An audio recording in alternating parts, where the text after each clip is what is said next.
Hello everyone, সবাই কেমন আছো?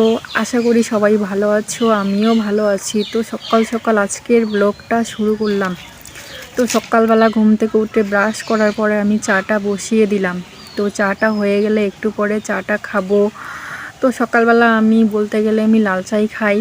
তো সকাল সকাল আমার লাল চা খেতে প্রচণ্ড পরিমাণ ভালো লাগে। তো এইদিকে আবার সকালবেলা ঘরটাকে ভালো করে গুছিয়ে নিব।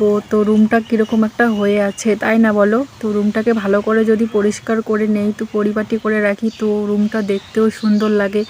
আর যদি অগোছালো থাকে তাহলে তো কীরকম একটা লাগে, তাই না বলো? তো বাপের বাড়ি থেকে আসার পর থেকেই শরীরটা প্রচণ্ড পরিমাণ খারাপ যাচ্ছিলো। তো কি বলবো, কিছু বলার নেই। তো শরীরটা ভালোই যাচ্ছিল না। তো সকাল সকাল রুমটাকে তো ভালো করে রাখতে হবে, না হলে বিছানাটা তো দেখতে কীরকম একটা লাগবে, তাই না বলো? তো যদি বিছানাটাকে ভালো করে পরিষ্কার করে রাখি তাহলে বিছানাটাও দেখতে ভালো লাগবে। তো ফাইনালি দুদিন থেকে ভিডিওতে ঠিকঠাক ভিউজ আসতেছেই না। তো ভিডিও ছাড়তেছি, ভিডিওতে ভিউজ আসতেছি না। তো কেন আসতেছে না তো কিছুই বুঝতেছি না। তো আমি নতুন ইউটিউবার, তো কি বলবো।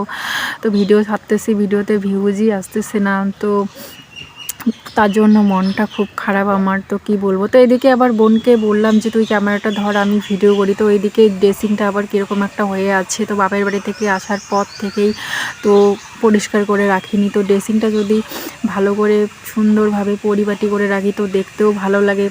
তো এইদিকে আবার স্টান্ট ফুলটাও কীরকম একটা হয়ে আছে। তো ছোট ফুলগুলোও কীরকম একটা হয়ে আছে, নোংরা হয়ে আছে। তো ভাবলাম যে আজকে সকাল সকাল ঘুম থেকে উঠেছিলাম, তো সব কিছুই ভালো করে পরিপাটি করে রাখবো।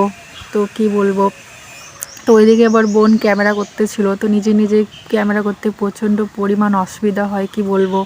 তো আপনারা তো সবাই জানেন, তো নিজে নিজে ক্যামেরা করলে কীরকম একটা হয়, তাই না বলো?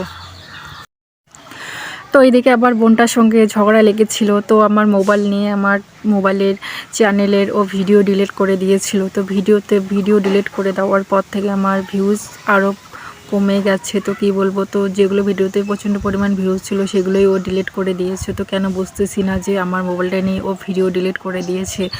তো তার জন্য আমার ভিডিওতে ঠিকঠাক ভিউজই আসতেছে না। তো কি বলবো। তো তার জন্য মন খারাপ। তো ভাবলাম যে আর ভিডিওই ছাড়বো না। তো তারপরে ভাবলাম না, ভিডিও করতেই হবে আমাকে প্রত্যেক দিন, তো এগিয়ে যেতেই হবে। তো তারপর জামা কাপড়গুলো গুছিয়ে রাখছিলাম। তো গুছিয়ে না রাখলে কীরকম একটা হয়ে থাকে, তাই না বলো? তো ওইদিকে ভাবলাম আবার ঘরটাকে ভালো করে ঝাড়ু দিয়ে নেই। তো ঝাড়ু না দিলে কীরকম একটা হয়ে থাকবে। তো প্রত্যেক দিন আমি ঘরটাকে ভালো করে পরিষ্কার পরিচ্ছন্ন করে রাখি। তো রুমটা যদি নোংরা হয়ে থাকে তো কীরকম একটা দেখতে লাগে, তাই না? তো বাজে লাগে দেখতে। তো আমি প্রত্যেক দিন রুমটাকে ভালো করে পরিষ্কার করে রাখি, যেন দেখতে ভালো লাগে। তো আপনাদেরকে সবাইকে আমার রুমটা আমি প্রত্যেক দিন দেখিয়ে দেই। তো অপরিষ্কার থাকলে কীরকম একটা লাগবে, তাই না?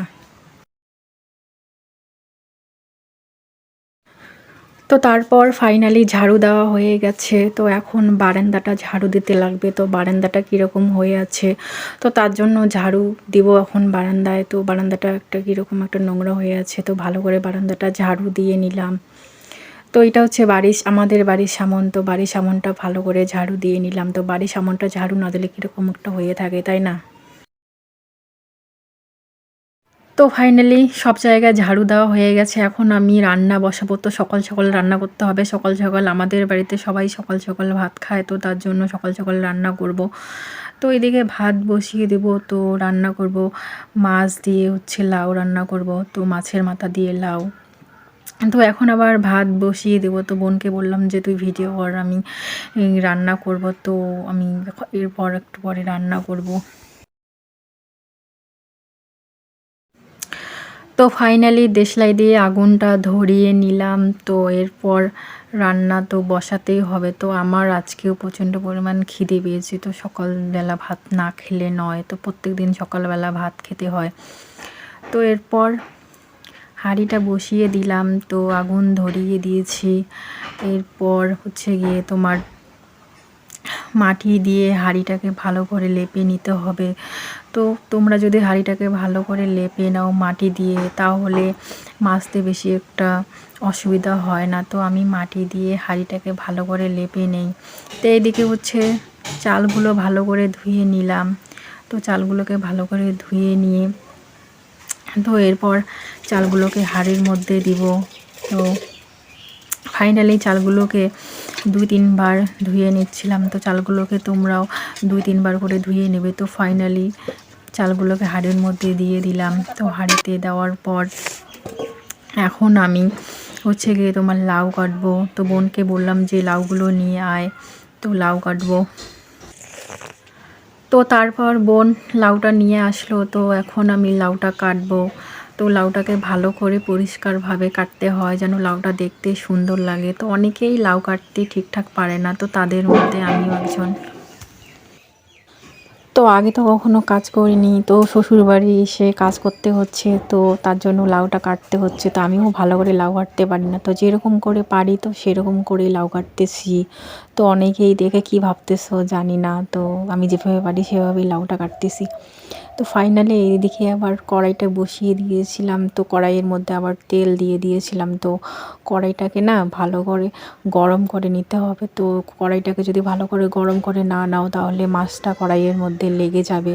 তো একটু তেল বেশি করে দিয়ে কড়াইটাকে ভালো করে গরম করতে হবে। তো আমি আবার কড়াইটাকে গরম করে নিলাম। তো এরপর মাছটা কড়াইয়ের মধ্যে দিয়ে দিব। তো এদিকে দেখুন মাছটা কড়াইয়ের মধ্যে দিয়ে দিতেছি। তো মাছটা ভালো করে একদম ভাজতে হবে। তো আমার বর আবার মাছ ভালো করে যদি ভাজা না হয় তাহলে খেতে চায় না। তো মাছটাকে ভালো করে ভেজে নেব। তো মাছটাই এরপর ভাজা হয়ে গেলে এরপর তো ফাইনালি তারপর লাউটা রান্না হয়ে গেছে। তো আমার ভিডিও যদি ভালো লেগে